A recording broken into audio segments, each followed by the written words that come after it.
The New Normal, a conversation series with Sacred Heart University deans. Today we ask our guests, what will healthcare look like in the year ahead? Join us now live from the campus of Sacred Heart University with your host, Randye Kaye. Hello and welcome, and thanks for tuning into this episode. Today we're talking about a very, very important topic, and it's about healthcare and wondering what it will look like in the year ahead. I'm Randye Kaye from Sacred Heart and WSHU, the sponsors of this series. So I want to welcome my guests both in studio today. So exciting. First, Dean Mary Ann Davidson, Dean of the St. Vincent's College here at Sacred Heart. Welcome. Thank you. And Thank just you for tell us, having me. St. Vincent's College trains Nursing, associate degree nursing students, radiography students, central sterile processing students. We have CPR, and we have certified nursing assistant. Wow, that's a lot. Okay, thank you. So that's Dean Davidson, and we're joined also by an alum of St. Vincent's College, Martin Spriglio, CEO of Ryder Health Management in Stratford, Connecticut. Welcome, Martin. Thank you. Great to be here. Yeah, so you were a male student at way back in the day. You don't have to say the year. Yeah. Were you the only male at St. Vincent's College At at the my time? first year attending, I was the only male in the school, I came from an all-boys school to high school, boarding school, to an all-girls school. So it was quite a revelation for me. But it was a wonderful experience and a great program. Good. Well, welcome. I'm so happy to have you both here. So let's begin with the first question. Obviously, this whole series is about the current crisis and COVID-19, and it certainly affected all of us. One of the things that's very clear is it has pointed out some of the weaknesses in the healthcare system, which can really be a positive because now we know what has to be fixed. So I'm going to direct the question to you first, Mary Ann. So, what does this look like to you? What needs to be fixed? What should we reevaluate? What changes should we make to the system? I think that's an excellent question. And right? a big question. And a big question. Yeah. And so I think maybe what I'll focus mainly on is changes that I see coming in our hospital systems, in our healthcare facilities, and maybe in our educational system as well. And one of the things, I think it's an opportunity for us, really, it's a silver linings, right, to stop and to take a look and to not maybe so focus on the weaknesses or where we failed, but how we can use what we're finding now to really move forward. That's the nature of anything you do that doesn't work so well, is to learn from it and move forward. So go on. Well, one of the things I think that we have learned from it, and I know we see a lot of videos coming out of the hospitals, out of our long-term care facilities, just heart-wrenching videos, right, of our frontline healthcare providers really striving to give our patients a good experience, whether they're recovering from their illness, whether they're dying, but that our healthcare providers are so focused on making sure that the patients are being cared for in all ways, in their physical needs, in their mental health, emotional needs, in their spiritual way. And that just so reinforces to me how important it is as we move forward, that we really look at our healthcare system from a biopsychosocial perspective, and that model is what we need to strengthen and be sure is in our educational curriculum, and that we are really educating our healthcare providers to be sure that they look at each and every patient from that perspective. I think that's something really positive that has come out of this crisis. So it sounds like people are, or at least the videos you've seen, they're already doing that, which is wonderful. Have any, I hate to use the word weaknesses, but this is a crisis and it shows us what could be working better. So when you think in the areas of hospitals and, as you said, educating our future nurses, technicians, all healthcare providers, what do you think we will look to the future to work hard to do better? Are there any areas that really stand out as something that, you know what, we could use more training in that area? Or, well, go ahead, Martin, if you. Well, Martin, do you want to Absolutely. chime in? I'd be happy to chime in because this is a big question to address. And I know that the history of mistakes made to this point was really what exacerbated the crisis.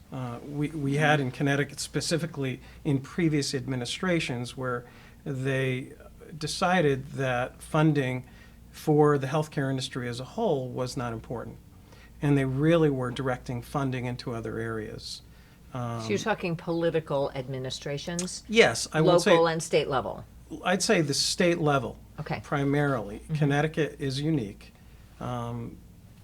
Previous governors, previous legislatures, previous senates have really defunded the healthcare industry, specifically skilled nursing facilities, in a dramatic way.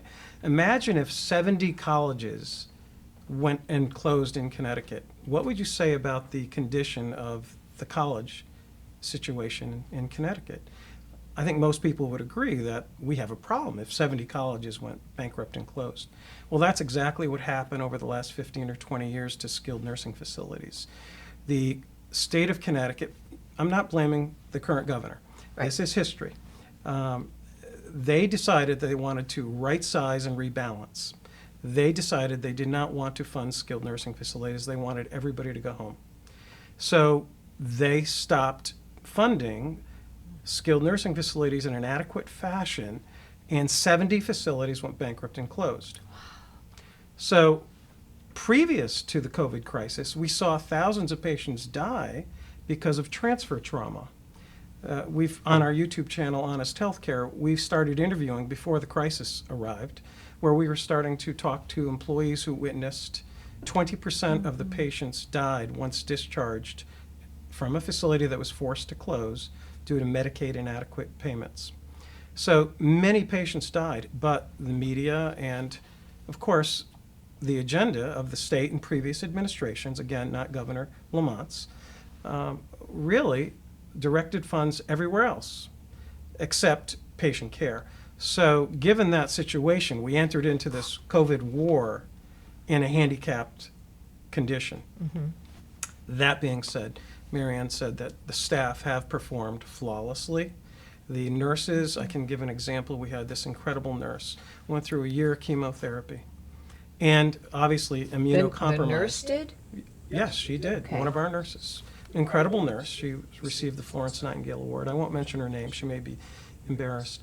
But after a long course of chemo and doing very well, she came back to work, and the COVID crisis hit. And in fact, during her chemo, I would say she was still working.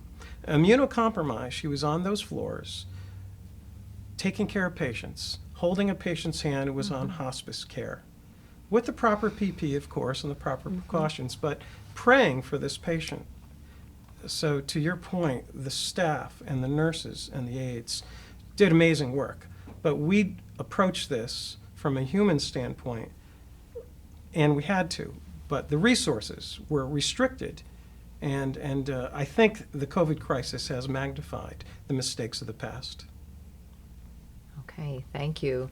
Anything to add before we move on to another related question?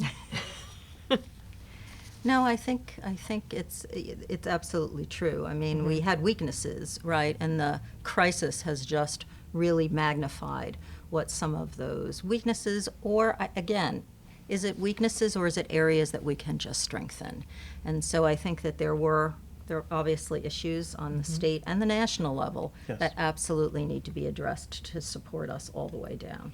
Okay, absolutely. And, underfunding, I'm very aware that that is an issue, and I've been involved with many organizations that are working with fewer and fewer dollars that could be allocated to them. I had no idea that 70 skilled nursing facilities had gone bankrupt. That's Yes. an amazing and horrible statistic, actually. So you both touched on this, but I want to see if anything to add to it. Anything that has gone right that you really want to mention other than the wonderful caring and efforts of the staff and nurses that you've seen? What have we gotten right? What did you see from the coronavirus crisis? People rising to the occasion and doing things right. Let's talk first we could talk politically if you like, but I'd also like to talk about the people on the front lines. You seem very proud of them all. So let's talk about what's gone right for them. Well, I'll jump in on that. Okay, There's so so Martin so first. many wonderful things that were done by our staff, by administrators, the industry, skilled nursing facilities, hospital working together to guarantee quality patient care. I would say, given the fact that no one knew what COVID was, there was no testing for COVID 5-6 months ago, we were working in the dark. The governor and his staff, to some degree, we're all working in the dark. This is a new, invisible killer. And we addressed this working together. We had conference calls with, and I've never seen this kind of unity where the governor's office and Department of Social Services and Department of Public Health worked in conjunction with the Connecticut Association of Healthcare Facilities that represents our industry. And clearly there's the not-for-profit industry as well. And we had conference calls at night, 8 o'clock at night, weekends. We unified to fight this war, which is exactly what you should do during a war. The media was not always helpful, which is to be expected. Imagine if your soldiers in Afghanistan had newspaper reporters saying, oh, that soldier didn't shoot the gun properly, or, the general gave a bad order, we shouldn't do this. And unfortunately, that's what a lot of the media did. So that hasn't changed. That seems to be a constant for the mainstream media, picking and choosing, and in many respects using pretzel logic to come up with some sort of conclusion that, everybody did everything wrong and that's why patients died. No, patients died because COVID has a desire to kill the elderly, the sick, the handicapped, obese, etc. We know what it does. And no one was at fault. I can really say that the kind of unity that's necessary to fight a war, for the first time in our 70 years in business and in this field, we've never seen it before. So that was really wonderful. That's so wonderful and positive. And your point about the media is well taken. We could probably spend an entire show on that.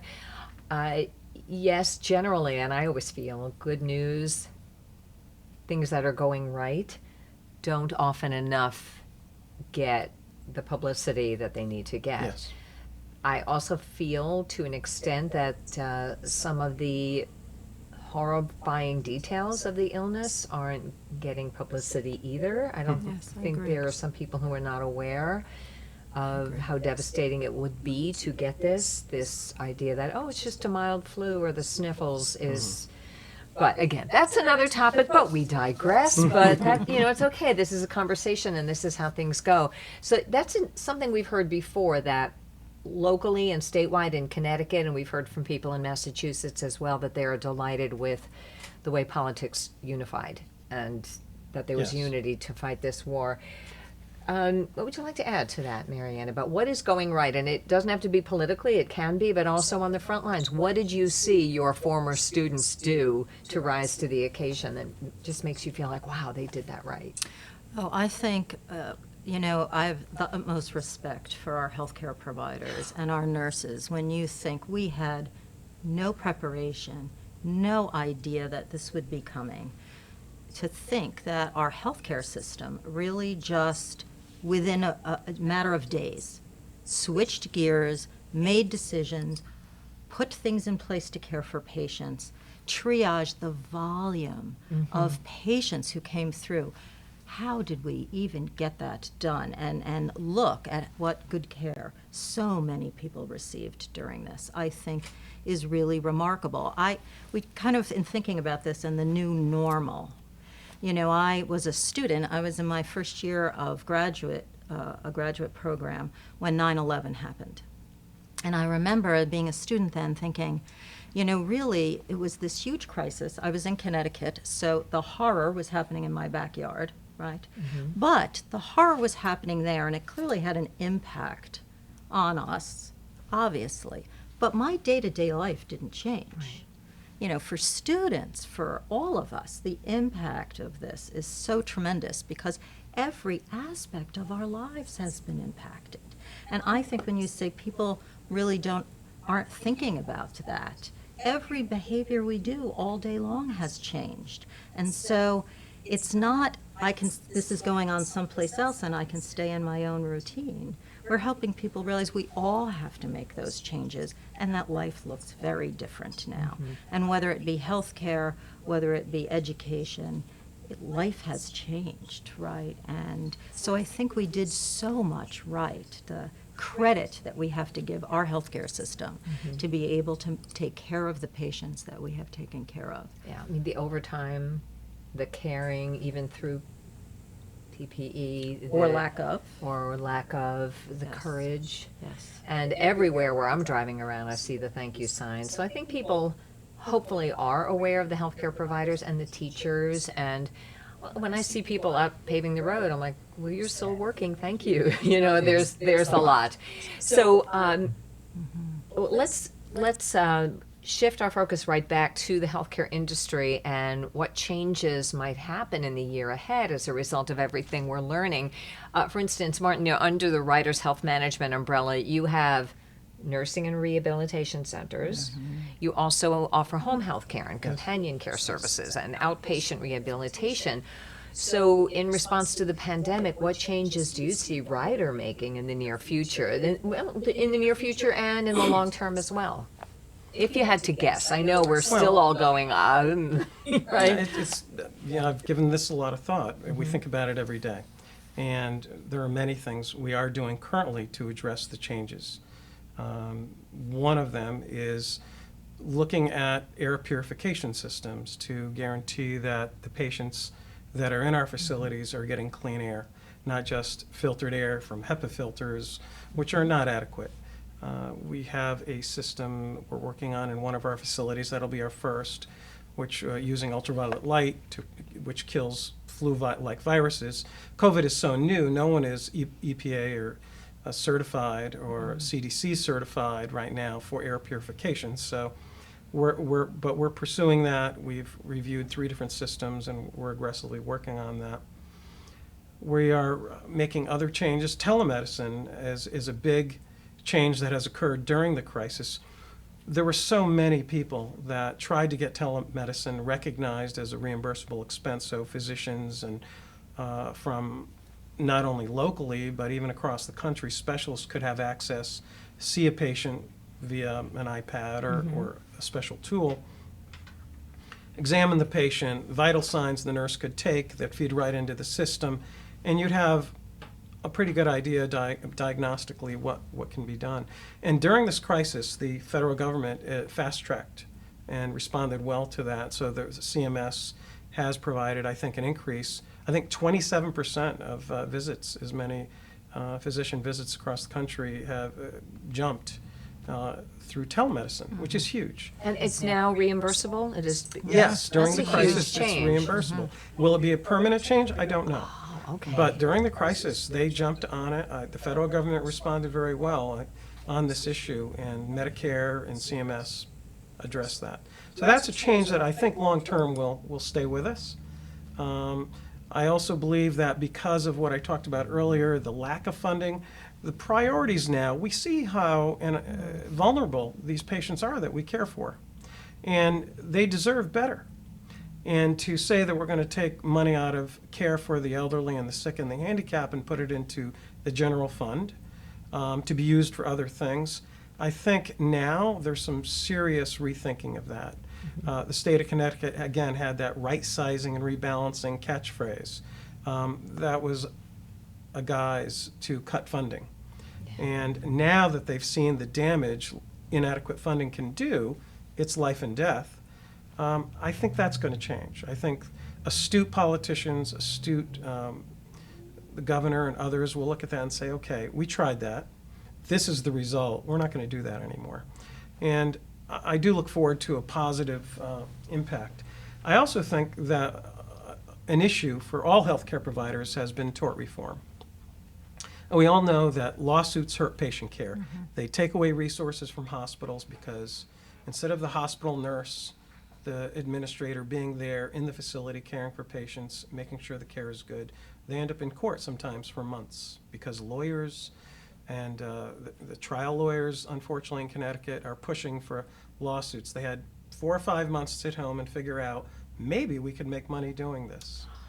So now we see an initiative by the Trial Lawyers Association to push for lawsuits. The governor astutely followed what most states did and provided immunity to hospitals and skilled nursing facilities during this crisis. We need to focus on patients, not on lawyers' lawsuits. That paralyzes the system. And to use greed at this time, which really that's what this is about, to negatively impact our patients and our care and our nurses, is detrimental to the whole system. So I think we may see some real tort reform going forward so we can focus on patients and take care of our patients and make sure they're getting the best. So I'm hopeful in those areas. Wow, so those are huge. So tort reform, air filtration, Yes. and the third one was? Telemedicine? Telemedicine, continuing There's to many have the others. respect. There's Yeah, many others. But Yeah, okay.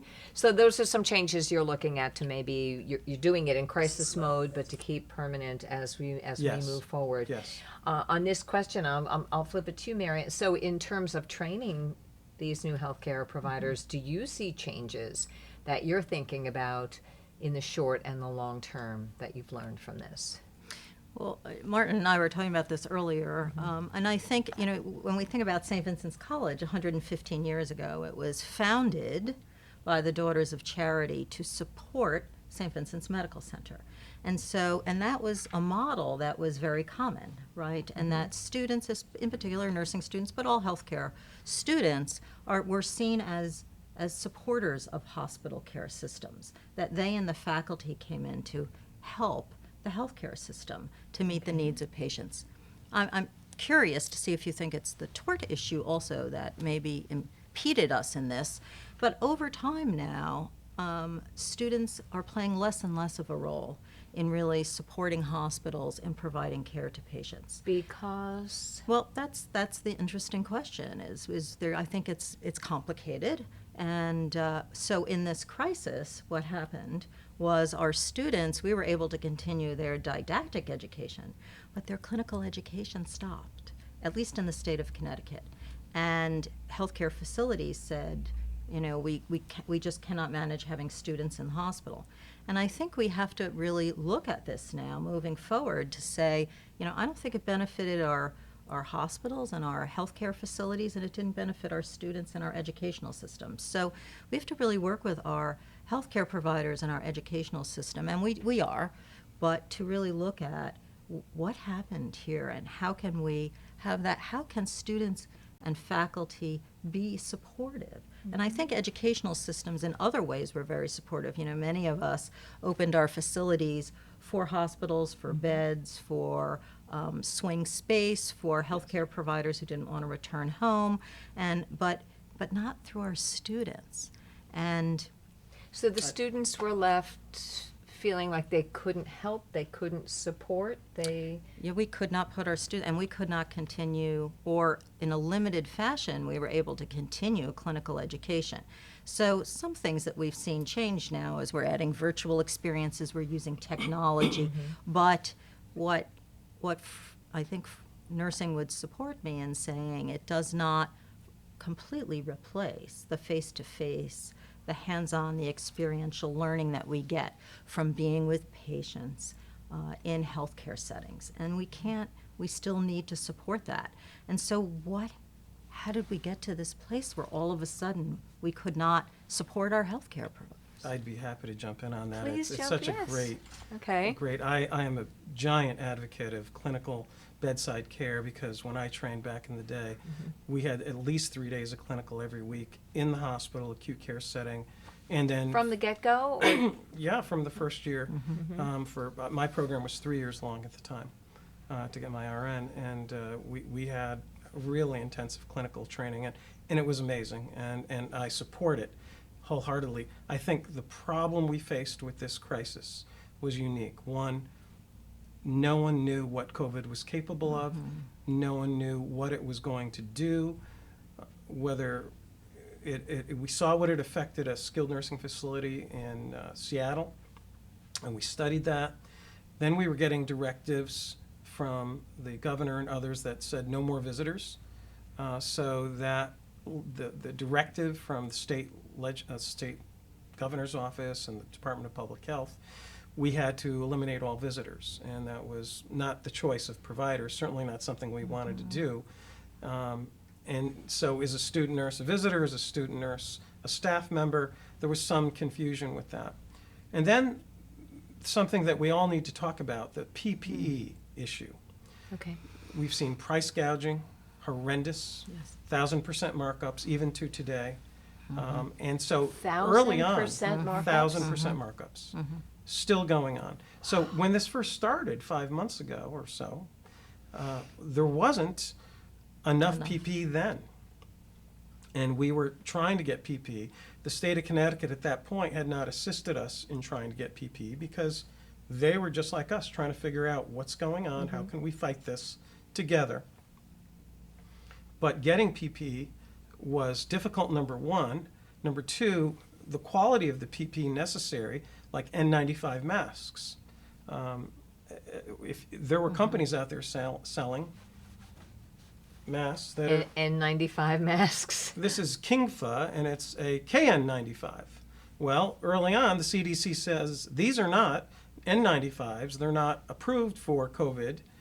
But then 2 months later, when the government started assisting us getting PPE, they shipped us thousands of these. So then there must have been a change somewhere. We used to pay 30 or 45 cents for a disposable gown, yellow paper gown, Right. which would protect the patient, the employee, and the patient. Soon that went to $10, then to $14 From the same companies? from the same manufacturer. I'm not sure. We're buying from any company we can. I have to say there are companies we're buying from to guarantee the protection of our patients and our staff. Companies we've never done business with because we had no choice.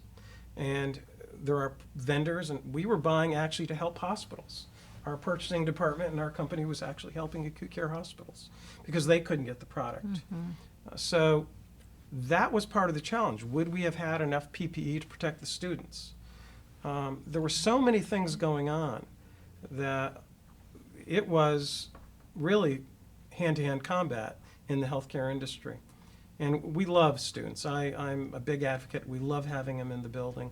Nothing like their assistants and with their instructors who are so knowledgeable. And we're excited to get them back as soon as possible. But this was an unknown, and so many things happened so quickly, from the shortage of PPE to the lack of understanding. There was not even a COVID test early on that 5 months ago that would have told us, now you can get a COVID test and the next day you know if you have COVID or you don't. Also, we were getting patients from the hospital. They said, oh, this patient doesn't have COVID. Patient comes in, they have a fever. There are so many variables, Right. and still, And now still, they say some so- of the tests are false positives, and Right. they're working on the vaccine. You and saw that the other day, 90 it's like a false tsunami positives. that's coming slowly. We had no idea. We can't Correct. prepare, Right. and so all of us are dealing with so many things. Right. And it's bringing out issues that were there, and now they're glaring. Yes. That's what it sounds like Yes. for many reasons. I'd like to shift to mental health a little bit. And that covers everything from SMI, serious mental illness, to just anxiety over being unemployed, that's duration of the virus, the related financial crisis, high unemployment rates, and those with serious mental illnesses not getting the attention, which, as the mother of someone with one, I will tell you, was scarce to begin with, or scant to Yes. begin with. What is your take, and I'll start with whoever has something to say, on the effects on mental health and the care of those with mental health needs with regards to this crisis? Well, I'd You want- be happy to jump in. And Okay. You want to You go wanna start? first? All right, It's Martin fine. first. There's You have some- time to think. it is the greatest weakness in the healthcare industry. Clearly, the mental health situation in this country, and specifically Connecticut. I remember when Governor Lowell Weicker closed down all the institutions, majority of them, I won't say all, the crisis that wrought on society. Prescribing medication isn't the total solution. People do need therapy. They need to talk. Sometimes they need to be institutionalized, at least for a period. And they need supervision And for they- the medication Yes. because they may not think they need it. Correct. And so when that, you're feeling yeah. better, you're taking your meds, you're feeling better. oh, I'm not going to take the meds, I'm fine. Right. We have mental health issues in our family as well. Most families do, if they're honest. Yeah. I'm sure I do. Or at least 1 out of 4 Right. is the statistic. Right. So the COVID crisis really magnified the weakness in our healthcare system regarding mental health. I heard at one of our previous meetings, people frustrated, they go into the grocery store, I'm not wearing this mask, they're screaming. Well, what they're really saying is, I'm tired of it, I can't take it anymore, and I know I should wear it, but I'm losing it. And a lot of people are losing it. I think we've seen crime rates escalate. We've certainly seen gun permits and gun sales go through the roof. Record sales, record gun. You can't even go into a police station without an appointment now to get a gun permit. So people are scared, people are frightened, and it's our mental health. And sometimes the media is making it worse. And that is, I don't want to keep attacking the media, but clearly they're not helping when they just want to give you bad news because they know they're going to get better ratings. And there are people watching that who have nothing else to do, as you mentioned, they're unemployed. And they're in lockdown, and they're being fed this all day long and getting more and more anxious. And it's tragic because the suicide rate, the suicide hotlines are burning up. So you brought on a great point. First of all, the system was broken before, and now it's completely broken. So I think that is a change going forward that as a good citizen, we can all hope and talk to our legislators and our senators. It is a political solution, unfortunately. It has to be, because It's definitely funding involved. funding is key. Yes. All right.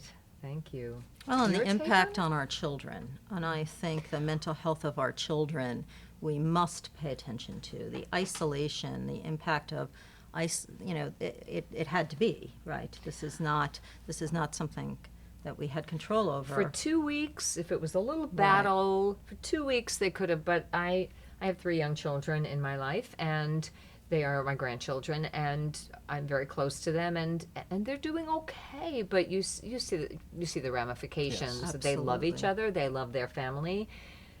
Isolation is difficult. The homeschooling was an incredible pressure, this homeschooling that became necessary on mothers and fathers and the children. I heard a story of a woman committing suicide because her child was flunking, or she was, Oh my God. the stories are horrendous, and there is a need to get out of the house and get some fresh air and clear your head. But as we talked about earlier, the mental health, people that didn't really even have serious mental health issues are developing them through this crisis. Oh, and our adults, I think, in their 20s and their 30s, we used to call the older adults the sandwich generation. Well, I feel like now many of this age group has, in particular, we need to pay attention because they're homeschooling their children and they're taking care of their parents or their neighbors, or they have their grandparents who have been hospitalized or they have lost them, and the immense pressure on our adult population now. I think we will see ramifications of this for many years. And so we need funding, right? We need federal funding, we need state funding, and we also need education now, and that we can support and provide schools with school counselors, with social work, with nursing, with healthcare providers that can really support people at all levels. And we have to be prepared for that. It could be devastating, I think, down the line if we don't. And I'm glad you said that, because I was saying, well, let's talk about some solutions. And so you did, greater funding so that we can train more professionals, so that more professionals can take in more patients. I know it's very hard to get help. And you bring up a good point, Martin. It would be nice in a perfect world to have more good news in the media and less infighting, and that certainly isn't helping people's mental health either. And again, that's another topic. We could spend an hour on that. However, I'm going to bring it back to our focus of the healthcare industry, and assuming optimistically that we get more funding. What would you spend it on that would be the most help in the year ahead? Assuming that we're going to get on a path to returning to normal, how would that money best be spent in That's the easy. healthcare industry? That's easy? That's easy. Okay. Yes, to put the proper air filtration systems in, for example, Okay. at every facility is going to be in millions to make it right. Secondly, with all of the facilities and inadequate funding, I would love to hire more staff and more training. Some of that simply because to think that the state of Connecticut expected you to provide care to a human being with a registered nurse around the clock and a registered dietitian and all the things that go with skilled nursing care for around $200 a day is laughable.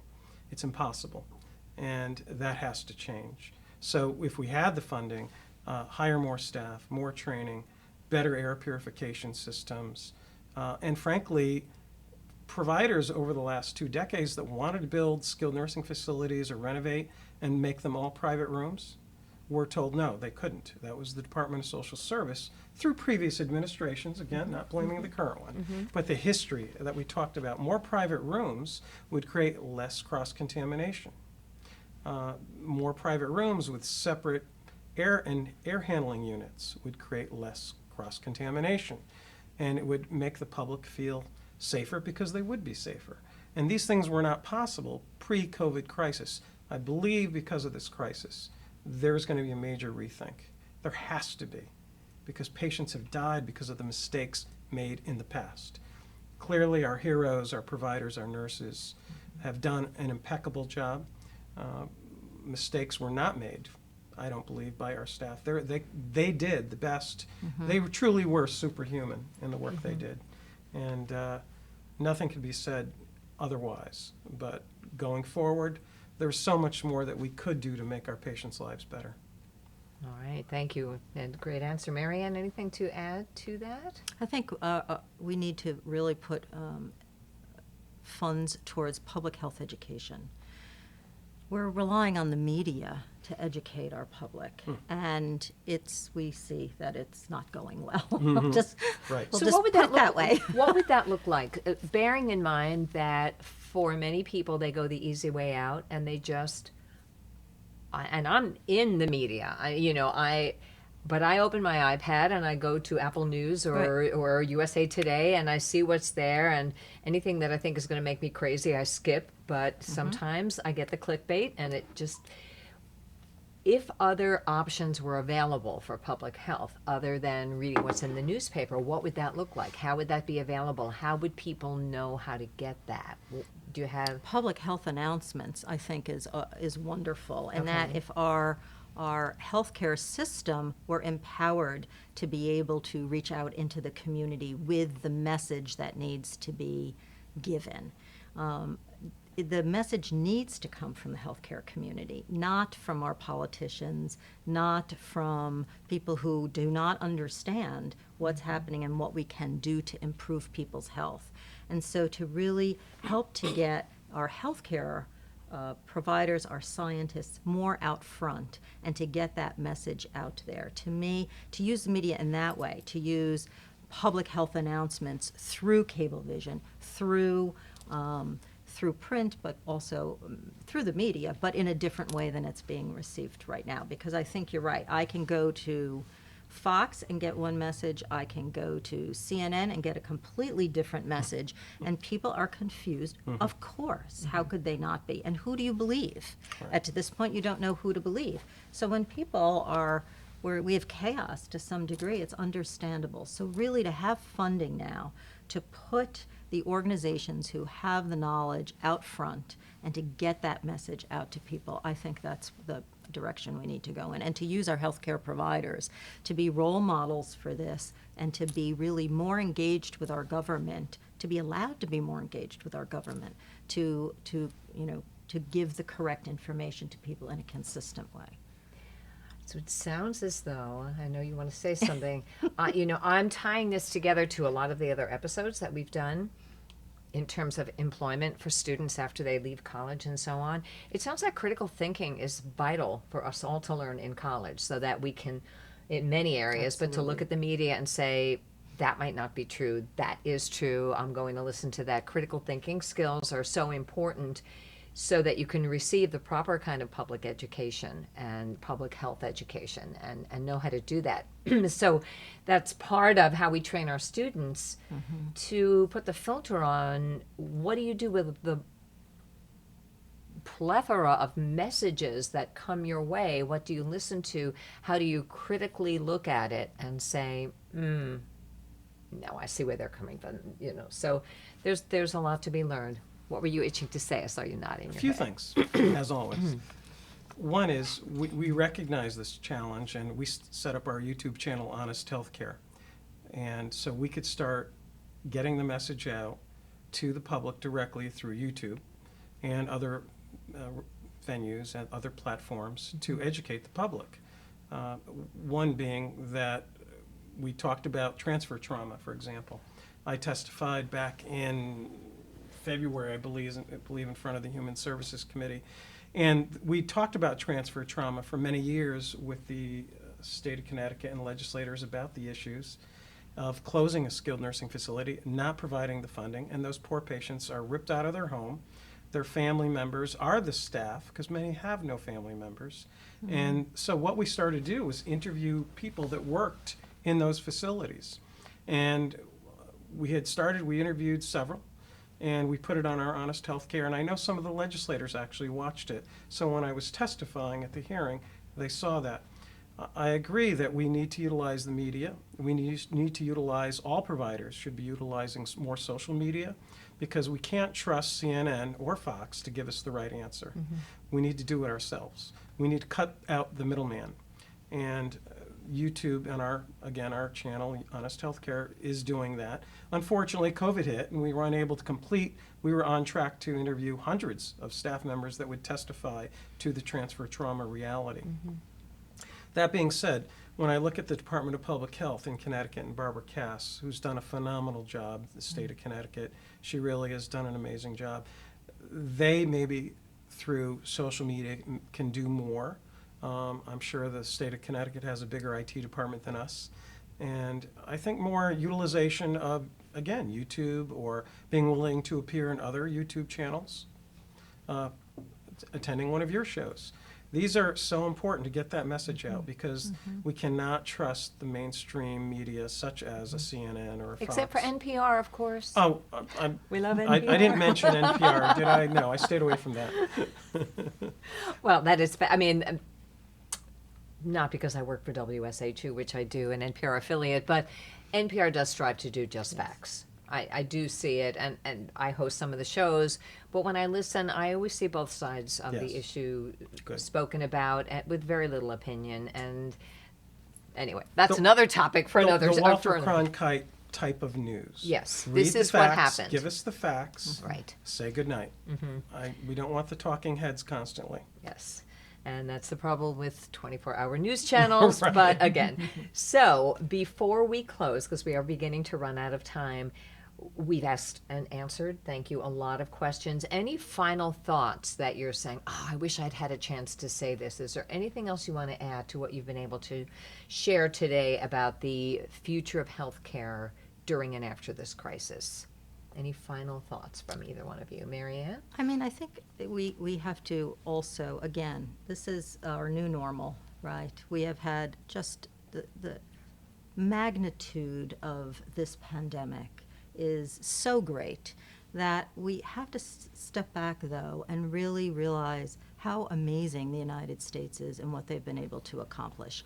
I know this week the news is not good. We have, the virus is raging in parts of the country. We are combating it. We are making strides. We are taking steps, and there's so much positive out there that I think it's important that we really acknowledge how much good has come out of this, and that we can't lose sight of that. That's a very good point. Martin, anything to add? Yes, I believe after the 2008 economic crisis we had, the government decided to start stress testing banks. And the COVID crisis did exactly that to the healthcare industry. They stress tested the healthcare industry with this, or they, depending on where you say the virus came from, the virus tested us. And it has magnified our weaknesses. And tragically, it is giving us the opportunity to find ways to improve. And if the legislators and the senators and the governor are listening, and I'm sure they are because they're working closely with us, we can make the system so much better going forward, something we can all have faith in, participate in, and have a better outcome for our patients. Thank you. And I couldn't agree with you more. Let's keep these lessons, and when the dust begins to settle, make it count for something. I see so many acts of kindness everywhere, and I would say keep your eyes open to the acts of kindness that you see, because that will help your mental health also. Yes. We can't watch Some Good News for John Krasinski every week because there were only 6 episodes, but look out for good things. There are good things happening, but we don't want to close our eyes to changes that need to be made. So Martin and Marianne, thank you so much for Thank you, Randye, joining me for here having today. me. It was a great conversation. Thank you. And thank you for watching this episode of Thought Leadership for the New Normal. This was episode 5, What Will Healthcare Look Like in the Year Ahead? Join us next time. I am Randye Kaye with WSHU. Thanks for joining today's conversation. Join us next week as we discuss how this crisis is impacting what employers are looking for today, all a part of our thought leadership for the new normal.